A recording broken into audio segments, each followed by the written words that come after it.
Karbala के ज़ायरीन पर जिस तरह से हमला किया गया, अब उसका बदला शुरू हो चुका है और सऊदी के ऊपर स्ट्राइक शुरू हो गई हैं और सऊदी के कई इलाकों में धमाकों की खबरें हैं, जिसके बाद सऊदी का इंटरनेशनल एयरपोर्ट बंद भी करना पड़ा है। देखिए, कई एक्सपर्ट्स ये राय जाहिर कर रहे हैं कि अगले 24 से 48 घंटे के अंदर सऊदी में एक बार फिर बड़ी स्ट्राइक हो सकती है। देखिए, पहले हम इस खबर को समझेंगे। कल जिस तरह से करबला के आसपास हमले किए गए, ख़ास तौर पर अरबईन यात्रा के दौरान जो ज़ायरीन जो इमाम हुसैन साहब की दरगाह पर ज़ियारत के लिए जा रहे थे और इस दौरान करबला और बगदाद के बीच अरबईन यात्रा के मार्ग पर स्थित एक रेस्ट हाउस था, उस पर अटैक हुआ, जिसके वीडियो सोशल मीडिया में वायरल है। इस हमले को लेकर भारी नाराज़गी और भारी गुस्सा देखने को मिल रहा है और सबसे बड़ी बात और सबसे निंदनीय बात, जो सबसे ज़्यादा जिसकी आलोचना हो रही है, कि ये हमले सऊदी और अमेरिका के जॉइंट ऑपरेशन में किए गए। देखिए, सऊदी और अमेरिका की तरफ से इराक में जो हमले किए गए, उसमें मुख्य रूप से जो है वो पॉपुलर मोबिलाइजेशन फोर्सेस यानी पीएमएफ को टारगेट किया गया था और करीब 7 अलग अलग लोकेशंस थी जहां पर ये हमले किए गए। उसमें से एक हमला करबला जा रहे ज़ायरीन के ऊपर हुआ, करबला जा रहे यात्रियों के ऊपर हुआ और बताया जा रहा है कि इस हमले में कई यात्री घायल भी हुए। 20 लड़ाके पीएमएफ के जो हैं वो मारे गए हैं इसमें और 4 बताया जा रहा है कि ईरान के एडवाइज़र्स जो हैं वो भी शहीद हुए हैं, जिसको लेकर अब ये देखिए करबला के ज़ायरीन पर हमला होना और ख़ास तौर पर अरबीन यात्रा के दौरान हमला होना। आज के ज़माने में जब भी कोई भी एयर स्ट्राइक होती है तो उसमें आपको हर चीज़ की जानकारी होती है कि आप कहाँ हमला करने जा रहे हैं, आप किस पर अटैक कर रहे हैं। क्या ये हमला जानबूझ के करबला के ज़ायरीन पर किया गया, जो वहाँ पर जो है ज़ियारत के लिए जा रहे हैं, इमाम हुसैन की दरगाह पर जा रहे हैं? क्या जानबूझकर उन पर हमला किया गया? क्या सऊदी के फाइटर जेट्स को ये बात नहीं पता थी कि यहाँ पर जो है करबला जा रहे ज़ियारत करने जाने वाले यहाँ पे ज़ायरीन जो है वो इसमें शामिल है? तो फिर स्ट्राइक क्यों हुई? अमेरिका को मान लेते हैं, अमेरिका को नहीं पता था। अमेरिका को हालांकि काफ़ी कुछ जानकारी होती है। अभी जो आज सुबह ईरान पर हमले हुए हैं, उस पर एक घर में हमले हुए हैं, उसमें 3 शव मिले हैं, एक माता पिता के और एक 2 साल के बच्चे को उसके रबल से बाहर निकाला गया है। तो जानकारी तो बहुत कुछ, जानकारी तो शायद उस मिनाब के स्कूल की भी थी जहां 168 बच्चियों को शहीद कर दिया गया। तो आज सैटेलाइट के ज़माने में जहां पर ईरान चुन चुन के हमले करता है एक एक लोकेशन पे और तबाह होते हैं अमेरिकी सैनिक, अमेरिकी अड्डे, अमेरिकी एयरपोर्ट्स, तो जब ईरान के पास इतनी सटीक जानकारी थी तो फिर यह जानकारी क्यों नहीं थी कि करबला जा रहे ज़ायरीन कहां पर हैं और उनको क्यों टारगेट किया गया? और वो भी इस ऑपरेशन में सऊदी के फाइटर जेट शामिल थे, अमेरिका के फाइटर जेट शामिल थे। इसको लेकर ईरान में भारी गुस्सा देखने को मिल रहा है और इसे करबला पर हमले की तरह से लिया जा रहा है और इसके बदले की जो है वो एक्शन शुरू हो चुका है। देखिए, कल रात को ही ये खबरें आनी शुरू हो गई थी। आज सुबह हालांकि अमेरिका की तरफ से स्ट्राइक शुरू हो गई, इसलिए शायद कुछ हो सकता है कि अगले 24 से 48 घंटे बाद ये हमले देखने को मिले, जैसा एक्सपर्ट्स बता रहे हैं। लेकिन कल रात की खबर देखिए, Saudi Arabia temporarily suspended operation at Riyadh's King Khalid international airport following reports of explosions near by.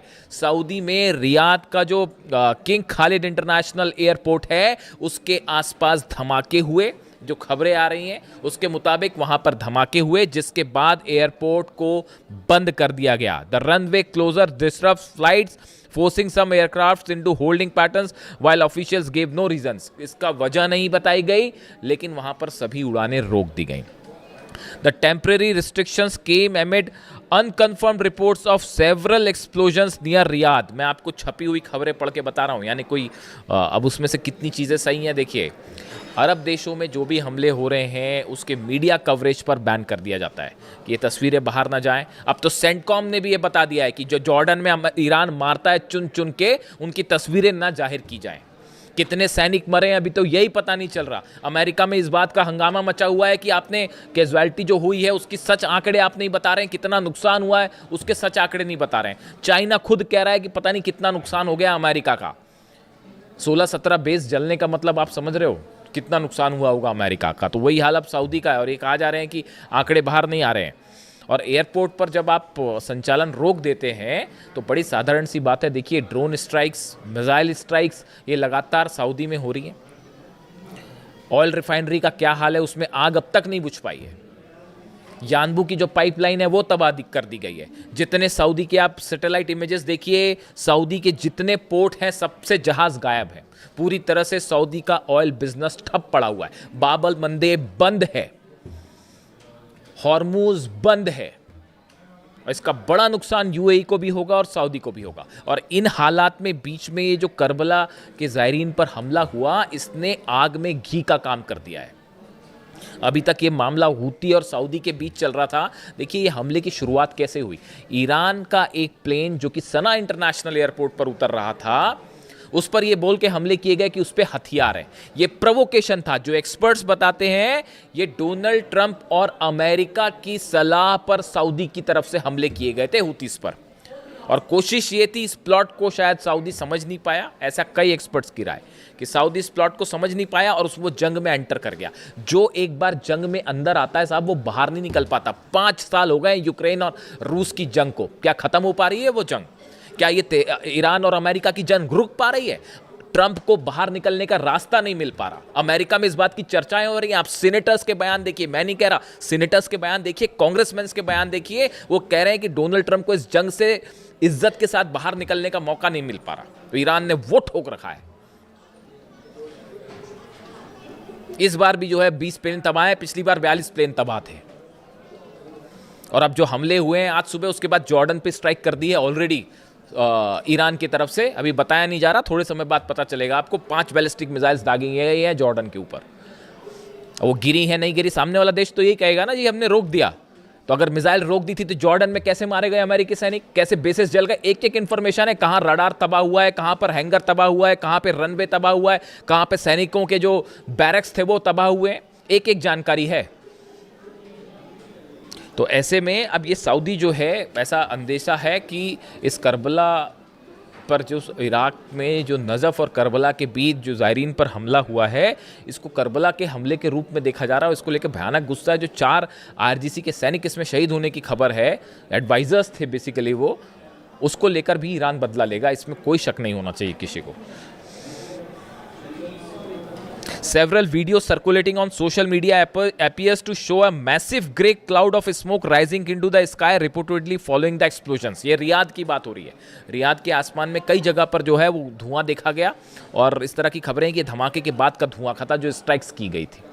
यानी ये जो करबला पर जो हमले थे, जिस तरह से हमले हुए इराक में, इसका आफ्टर इफेक्ट सब शुरू हो गया और ये जल्दी रुकने वाला नहीं है। जल्दी रुकने वाला नहीं है। आप जल्दी ही बड़ा अटैक देख सकते हैं, जो हालात समझ में आ रही है।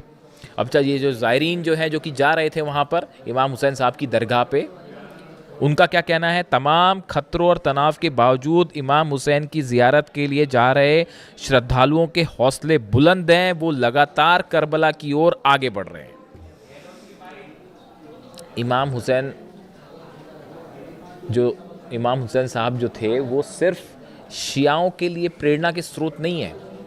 वो शिया हो, चाहे सुन्नी हो, चाहे हिंदू हो, चाहे मुसलमान हो, चाहे सिख हो, चाहे ईसाई हो, सबके लिए प्रेरणा के स्रोत हैं वो इमाम हुसैन साहब। जिस तरह से उन्होंने यजीद के खिलाफ लड़ाई की, वो सच्चाई और बुराई के बीच लड़ाई थी। उन्होंने ये बात सिखाई है ह्यूमैनिटी को कि अगर कहीं अन्याय हो रहा है, अत्याचार हो रहा है, तो कैसे उसके खिलाफ आवाज़ उठाई जाए। उन्हीं के रास्ते पर अली खामेनी साहब हमेशा से चले और यही वजह है कि आज ईरान को दुनिया की सबसे बड़ी फोर्स होने का दावा करने वाला अमेरिका और इजराइल मिल के नहीं हरा पा रहे। देखिए 5 महीने से क्या हाल हो रखा है। इसकी वजह है इमाम हुसैन के सिद्धांत और अली खामेनी साहब का उनके रास्ते पर आगे बढ़ना। IRGC भी उन्हीं के रास्ते पर आगे बढ़ रही है। आप तकनीक ले आइए बड़ी सारी हमला करने की, ये मिसाइल वो मिसाइल, ये जहाज वो जहाज और ये सैटेलाइट सब ले आइए, लड़ने का हौसला कहाँ से ले आओगे आप? तो ये जो हमला हो गया है साहब, ये असल में बड़ी मिस्टेक हो गई है। ये जो करबला के ज़ायरीन पर हमला, इसके बाद जो है ये बड़ा ही एक, और ख़ास तौर पर सऊदी की तरफ से स्ट्राइक का इसमें शामिल होना। अगर अमेरिका की तरफ से हमले हुए होते तो शायद उसका परसेप्शन अलग जाता कि यार अमेरिका तो खैर हमले कर ही रहा है। जब 168 बच्चियों पर हमला हो सकता है, केशम आइलैंड में आज बच्चे बच्चा मरा एक छोटा सा 2 साल का, वो घर पे हमला हो गया। क्या था वहाँ, पता नहीं कौन सा वहाँ पे स्ट्रैटेजिक लोकेशन थी, मुझे तो समझ नहीं आता। आप फाइटर F-35 जेट को ये समझ में नहीं आ रहा है कि कहाँ हमले करना है, नहीं करना है। गजब हाल है भाई। तो अब ऐसे हालात में जो ये है इसका देखिए, सऊदी ऑलरेडी हूती के निशाने पर है, बाबल मंदेब बंद है, हॉर्मुज बंद है। इस हालात में अब ये जो अरब देश हैं, ये जंग अब आगे बढ़ती जा रही है, ये फैलती जा रही है। और देखिए ये एक ऐसी प्रोसेस शुरू हो गई अनएंडिंग, जहां अब बातचीत का कोई मतलब नहीं। आपको लगता है इस सूरत में कोई बातचीत होने वाली है? इस सूरत में ईरान अपना यूरेनियम इंस्पेक्शन करने देगा, न्यूक्लियर प्रोग्राम। डोनाल्ड ट्रंप की विदेश नीति पूरी तरह से फेल हो चुकी है ईरान के मामले में। तमाम एक्सपर्ट्स की ये राय है, वॉर स्ट्रेटेजी फेल हो चुकी है। अब यहाँ से आगे क्या होगा बताओ, आप क्या किया जाए यहाँ से आगे? आप हमला करेंगे, फिर ये हमला करेंगे, फिर वो हमला करेंगे, फिर ये हमला करेंगे। एयर स्ट्राइक से जंग नहीं जीती जाती, मैं नहीं कह रहा, ब्रेड कूपर कह रहे हैं, सेंटकॉम चीफ कह रहे हैं कि साहब एयर स्ट्राइक बहुत हो गई, अब इससे ज़्यादा एयर स्ट्राइक से क्या हासिल करेंगे हम। ये ब्रेड कूपर ने कहा, जो सोर्सेज बता रहे हैं, सेंटकॉम चीफ जो है वो कह रहे हैं डोनाल्ड ट्रंप। ग्राउंड ऑपरेशन आप कर नहीं सकते, तो आप फंस गए हैं बेसिकली। तो अब हालात ये है कि अच्छा, एक और गौर करने वाली बात, इस बात पर भी नज़र डालिए आप। डोनाल्ड ट्रंप और नेतन्याहू के मुलाकात के बाद पिछले 12 घंटे में क्या हुआ, देखिए सब हालात पर नज़र रखनी पड़ती है। खबर आप जब बता रहे हो तो एक तो तरीका है, खबर बता दी आपने, हाँ ऐसा हुआ, ऐसा हुआ, बट उसके पीछे की असली हकीकत आपको एनालाइज करके भी बतानी होगी। यही शायद जिम्मेदारी का काम है। देखिए, नेतन्याहू और ट्रंप की मुलाकात के बाद Israel's chief of staff Eyal Zamir has said Israel's troops will not withdraw from occupied territory in southern Lebanon until the country's security is assured. Israel के सेना प्रमुख की तरफ से ऐलान कर दिया गया कि लेबनान से हमारी सेना बाहर नहीं आ रही। ये कब हुआ है? ट्रंप और नेतन्याहू की मुलाकात के बाद। इससे एक अंदाज़ा लगता है कि इनके बीच में क्या बात हुई होगी, क्या प्लान होगा। मतलब लेबनान में इजराइल की सेना रहेगी, ये पहली शर्त थी ईरान की, यहाँ से बाहर जाइए आप, नहीं तो जंग बंद नहीं होगी। यानी जंग बंद नहीं होने जा रही। इजराइल के सेना प्रमुख का ये कहना कि हमारी फोर्सेस लेबनान में रहेगी, ईरान कह रहा बाहर जाओ, उसके बाद ही बात होगी, जंग तभी रुकेगी। एक इजराइल ने ऐलान कर दिया वापस नहीं जा रही। इससे बात साफ है कि नेतन्याहू और ट्रंप की मुलाकात जो है वो हमले को लेकर प्लान तैयार है, शांति को लेकर प्लान तैयार नहीं है।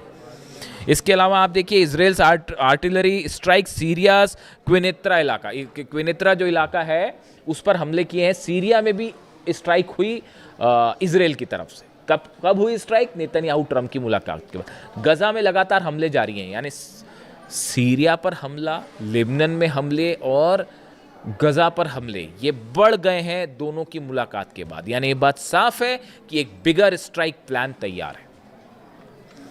और आज की रात आप देखिए, फिर से अगले कुछ घंटे बेहद महत्वपूर्ण होने जा रहे हैं। मुझे ऐसा लगता है कि आज की रात बड़ी स्ट्राइक्स होने जा रही हैं और अब हमला ईरान की तरफ से होगा और बड़ा हमला होगा। जॉर्डन पर तो उन्होंने देखिए ये जो हमले हुए हैं अमेरिका की तरफ से, उसके बाद जॉर्डन पर बैलिस्टिक मिसाइल्स दागी गई हैं, खैबर मिसाइल से हमला किया गया कई बेसिस पर। वहाँ कितना नुकसान है, क्या हुआ, खबर आने में वक्त लगेगा। लेकिन सऊदी के लिए बड़ा खतरा है अब आने वाले कुछ दिनों के अंदर, ये जो हालात हैं इसके बाद। इससे जुड़ा जो भी अपडेट होगा मैं आप तक पहुँचाऊँगा। वीडियो कैसा लगा कमेंट करके ज़रूर बताएँ। Thank you so much.